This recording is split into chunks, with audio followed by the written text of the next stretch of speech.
Good Morning Business. Le débat. Oui, c'est la directrice générale d'Oxfam, Gabriela Butcher, qui a fait cette déclaration choc, Stéphane Pedrazzi. Oui, elle estime que la crise sanitaire, puis la flambée du prix des matières premières et des denrées alimentaires a été une aubaine pour les milliardaires. Alors, quelques chiffres.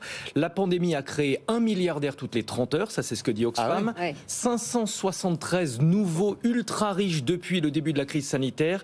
Et en parallèle, Oxfam estime que 263 millions de personnes vont plonger cette année dans l'extrême pauvreté en raison de la flambée du prix des matières premières, notamment des denrées alimentaires. Du coup, Oxfam propose deux choses essentiellement.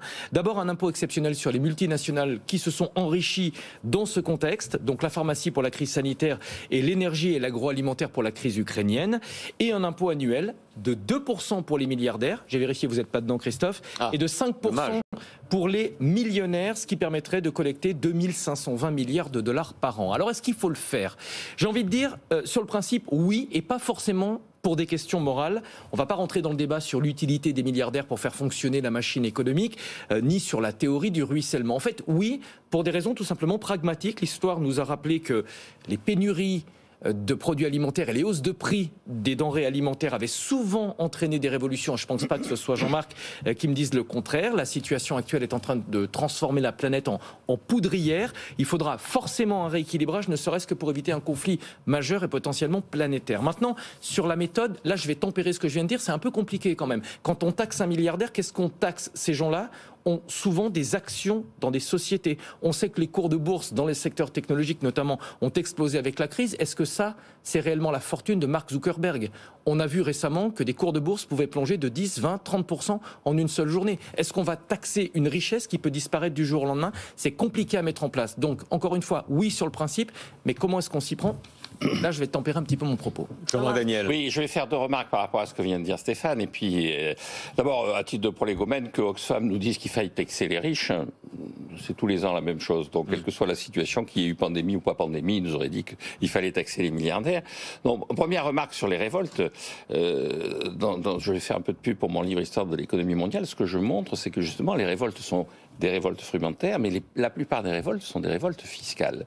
Et donc les gens se révoltent plus contre les impôts, y compris d'ailleurs lorsque ces impôts frappent les riches, que contre la disparition des denrées, ne serait-ce que parce qu'il y a un raisonnement qui est un raisonnement assez simple, c'est que ce n'est pas en augmentant les impôts des riches qu'on augmente la récolte. C'est-à-dire, si la récolte fait défaut, la récolte fait défaut.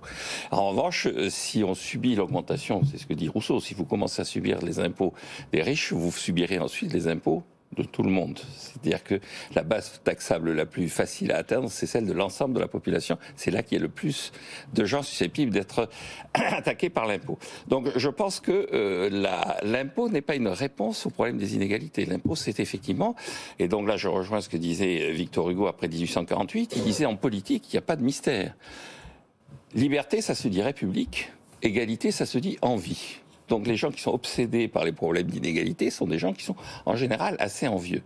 Alors après, quand on fait une réflexion sur ce qui se passe, d'abord on ne sait pas comment ça va se terminer sur la pandémie. Moi ce qui me frappe, c'est qu'effectivement les inégalités sont des inégalités qui continuent autour de la pandémie, mais pas sur des thèmes de monétaires et financiers. C'est-à-dire que c'est l'accès à la vaccination, c'est le comportement des gouvernements, c'est encore Shanghai est bloqué, Pékin va être bloqué, la population chinoise ne souffre pas du creusement des inégalités, elle subit les conséquences dans sa vie quotidienne de décisions qui ont été prises par une autorité qui vise simplement à lui restreindre ses libertés. Donc je crois que c'est ça qui est le véritable enjeu. Et donc tant que la vaccination ne sera pas distribuée partout, il y aura un vrai problème d'inégalité, mais pas d'inégalité financière. Mais il y a quand même eu un accroissement, Stéphane le rappelait, des écarts de richesse au cours déjà des années pandémie, mais même avant. Donc est-ce que c'est tenable ? Oui, je pense, parce que je pense là aussi, et je vais encore faire une citation, c'est ce que disait Kennedy. Kennedy disait, le problème des communistes, c'est d'abaisser les riches, mais le problème de la population, c'est de relever les pauvres. Et donc l'histoire du ruissellement est une histoire qui a été caricaturée, mais fondamentalement, effectivement, si vous avez de la croissance économique, tout le monde en bénéficie. Le véritable enjeu, c'est pas richesse, pauvreté. Pour moi, l'enjeu, c'est rente, c'est-à-dire capacité à prélever de la richesse sur le travail des autres et création de richesse. Si vous êtes à l'origine de la création de richesse par votre travail, par votre inventivité, par l'innovation, à partir de ce moment-là, votre revenu, votre accroissement de fortune est légitime. Et vous saviez ce que disait Benjamin Franklin, hein, qu'en ce monde, rien n'est certain sauf la mort et les impôts. Oui, le problème, c'est que c'est les impôts qui sont toujours certains. Et c'est contre ça qu'il faut se révolter, contre la mort et contre les impôts. Et c'est ce que nous subissons en ce moment. Vous avez votre permis de conduire, Jean-Marc ? Oui. Ah, vous l'avez eu la première fois ? Je vais vous faire un aveu. Parmi le package du fait qu'on est reçu à l'école polytechnique, dans les années où j'étais reçu, on recevait le permis de conduire militaire qui était immédiatement converti. Demain, on fait une spéciale privilège. Donc, j'ai eu le permis de conduire grâce à une épreuve d'analyse, il y a des grâce à ma révélations dans capacité votre à avoir répondu à une question sur une... Finalement, vous allez donner du sens à la politique d'Anne Hidalgo.